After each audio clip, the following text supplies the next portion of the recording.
The first process is to update predictor itself. Human babies are born with immature predictor.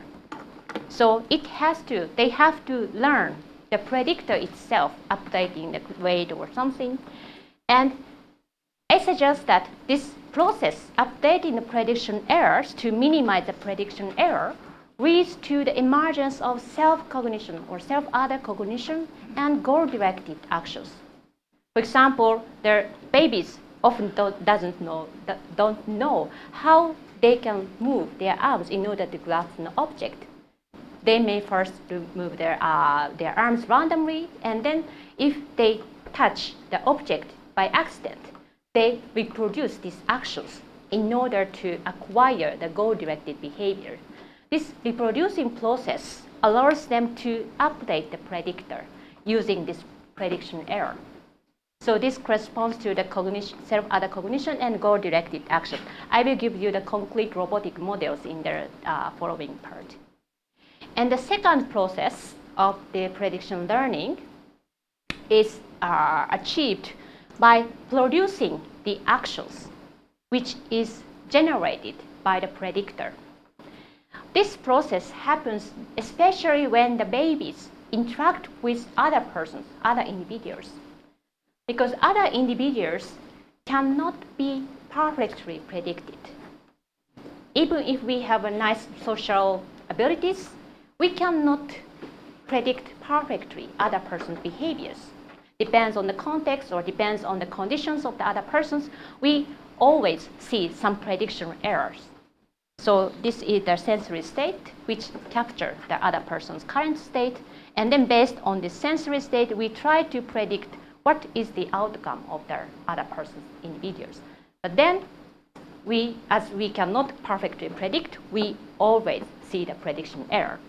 And when the prediction error is generated, this predicted motor command can be used to minimize the prediction error.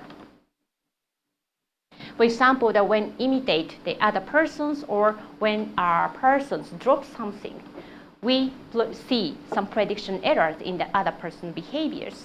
And then by executing the predicted actions, for example, I can achieve other person's goal instead of this person's. I will also give you the robot experiment in the following parts. And I want to also mention you that this predictive learning idea is not my original one, but the neuroscientist, for example, Dr. Carl Friston, who is very famous as a neuroscientist, also suggests that the predictive learning or predictive coding is a very core mechanism of the human brain. He suggests propose this kind of neural models, and he showed that some general mechanism which can explain the account for the human's cognitive functions. But my contribution here is more on the developmental processes, how we can explain the various cognitive development in human infants based on the predictive learning. So I will give you, as a second part, I will give you two examples. One is self-other cognition and artistic behaviors in robots based on the predictive learning. So let me first show you the one behavior studies with infants. This is a very famous study called Rouge test or the mirror test. So now the babies got the red ink on the top of the nose. And the question is whether this boy can recognize himself in the mirror. And if he can recognize the image in the mirror as himself, he can remove it.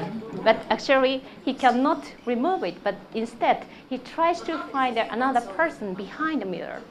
Notice the red dot? Mama just stares at the mirror. He also just scared by his own images in the mirror. These boys are at about 18 years old. And she's 24 months old. When she looks a second time, she rubs her nose. 22 months Shira also notices the mark.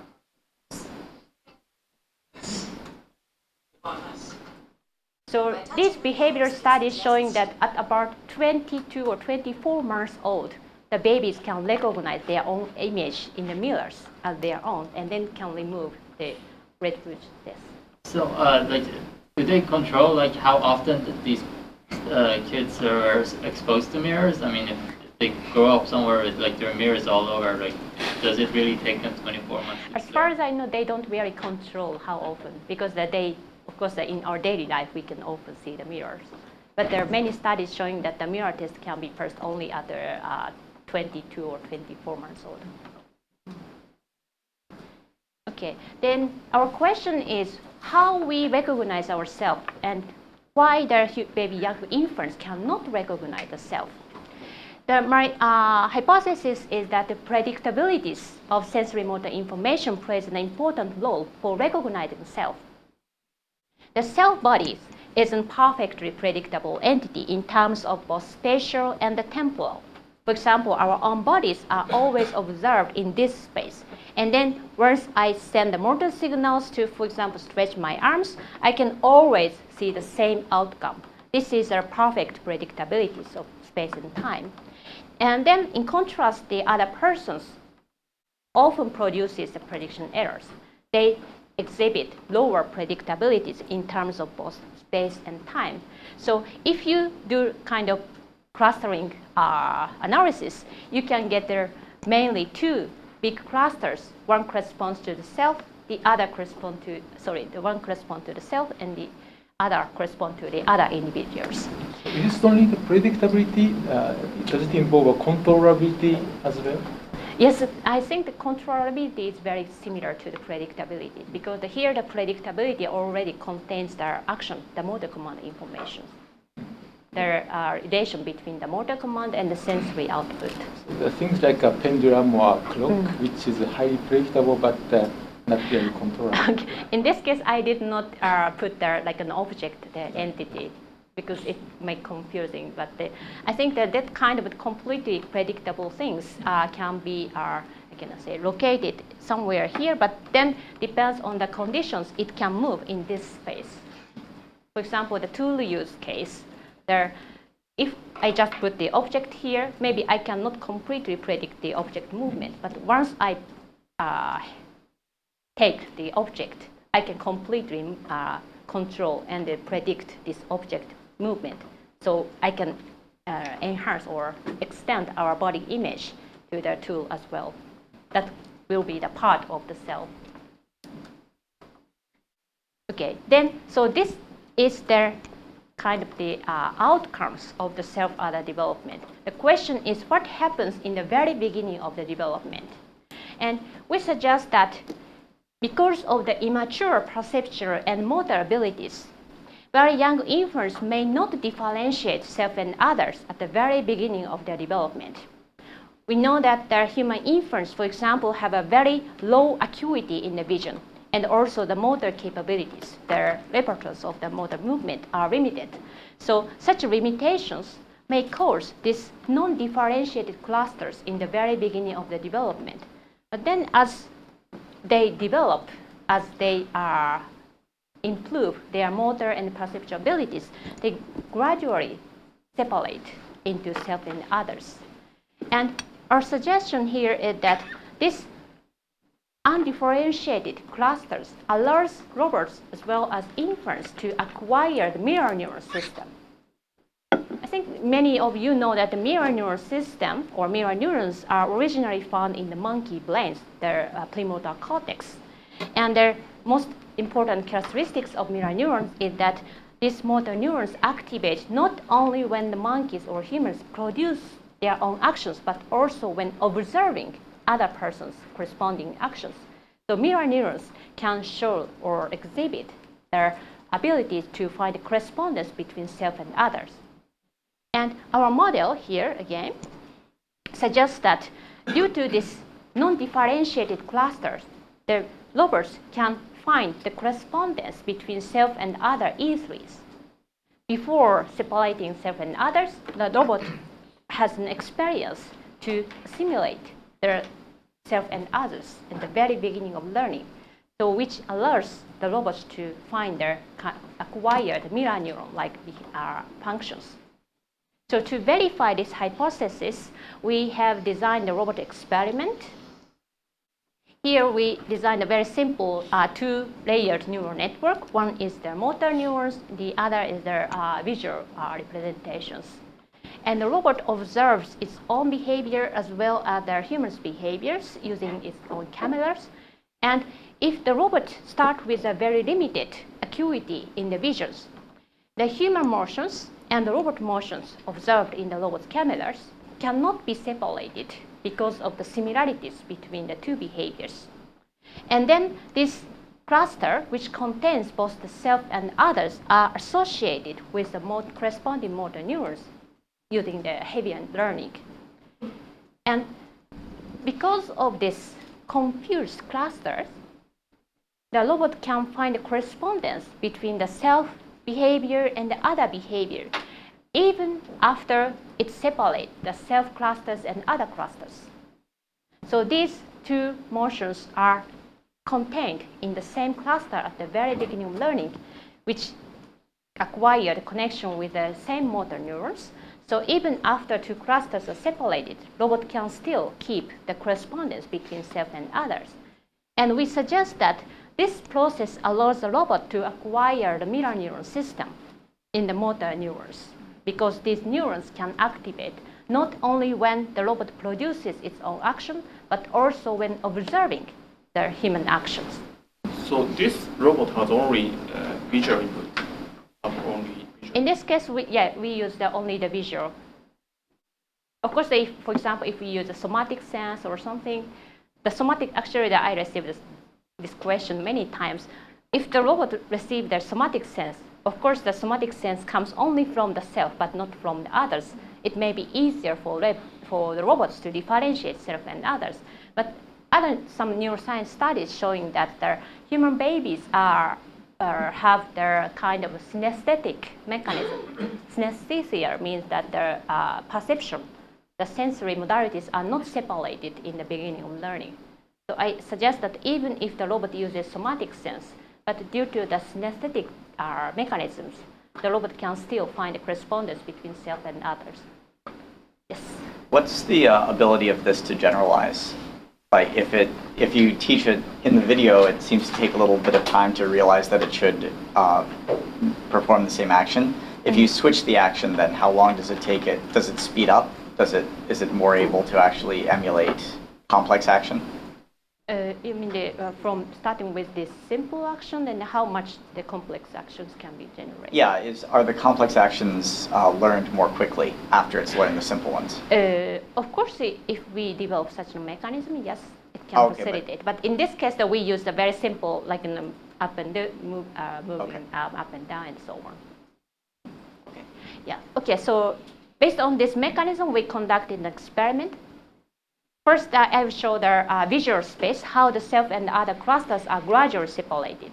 First, you can see that at the very beginning of development, their motions in the visual space are not separated to self and others. But then as their visual acuity improves, of course, the robot can find their separated clusters for self and others. And then the next question is how these visual clusters are connected with motor neurons, and how the robot acquired the mirror neuron system. This matrix shows the connecting ways between the motor neurons and the visual spaces. And upper side are showing the self-motion clusters in the visual space, and the lower side showing the other motions in the visual space. First, you can see this diagonal axis having the very strong connecting weight.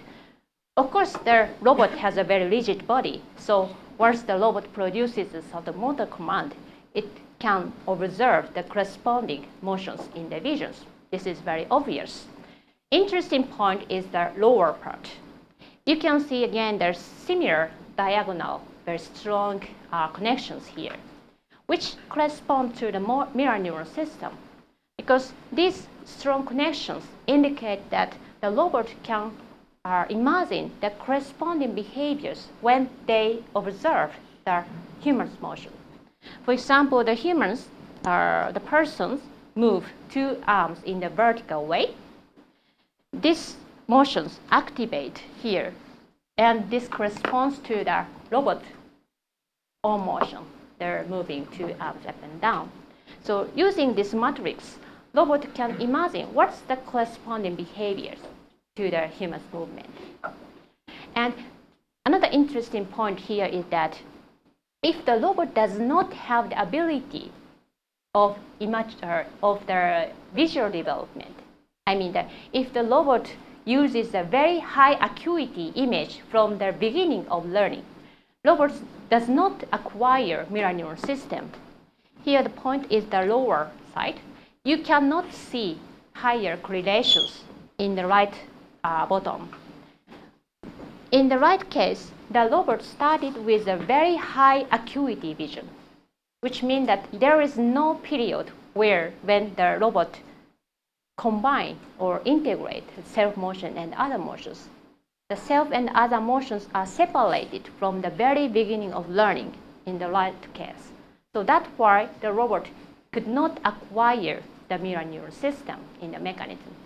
So this result suggests that the immaturity in the human inference plays an important role to find a correspondence between the self and others, because only when the robot has the immaturity in the vision, it could find a correspondence between self and other, like this one.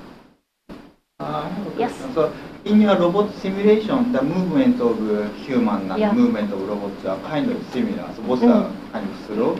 But in real situation, even though the infant vision is immature, the visual input can be very different between self and others. For example, adults learn very quickly or very fast or something like that. So even in that situation, does this framework work? Yes. First, I should mention that in our experiment, the humans, the caregiver, imitated the robot action only at the 30% ratio, which means that 70% of interaction was not the imitation, but the humans generated random motion, which do not correspond to the robot but motion. Still the visual inputs are kind of similar, but it's not necessarily the case, I think, in the real situation. Of course, if the humans do the completely different their behaviors in response to the robot motion, it's not easy to find these correspondences. But we also refer to their findings that the human caregivers tend to imitate or mimic the infant motions, although the ratio is very low, like 10 or even less than 10%. But then in order to understand, for example, the parents want to understand what their babies want to say or want to show or want to behave. In that case, parents tend to imitate, mimic the infant's movement. So such a parrot-like interaction is often observed in the human caregiver-infant interactions. So that's why we set it there such an interaction experiment where the human caregivers sometimes imitate robot motions, but sometimes not. But then due to their immaturity in their visual acuity, the robot could find a correspondence like this one. Okay. Then, of course, using this mirror neuron-like system, the robot can imitate the human actions. So now this matrix is now in the predictor, and using this predictor, robot can imitate the human actions, because the human motions always produces a certain level of prediction error, and this prediction error activate this predicted motor command, which is generated based on this matrix. You can see that now there are my students moving their arms up and down, and the robot also gradually shifting its motion directions from horizontal to the vertical directions.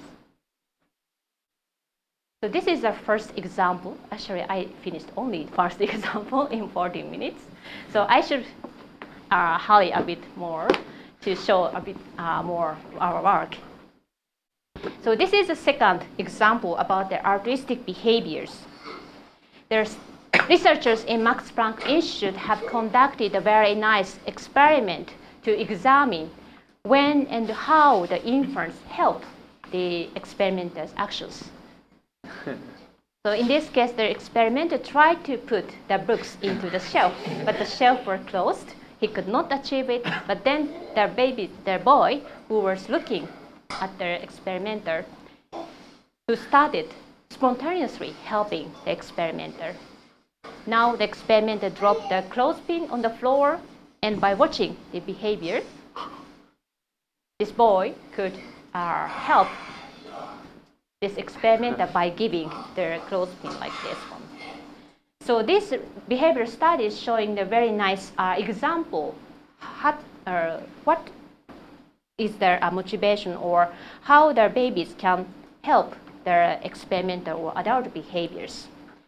And psychologists have suggested two main theories about the infant autist behavior.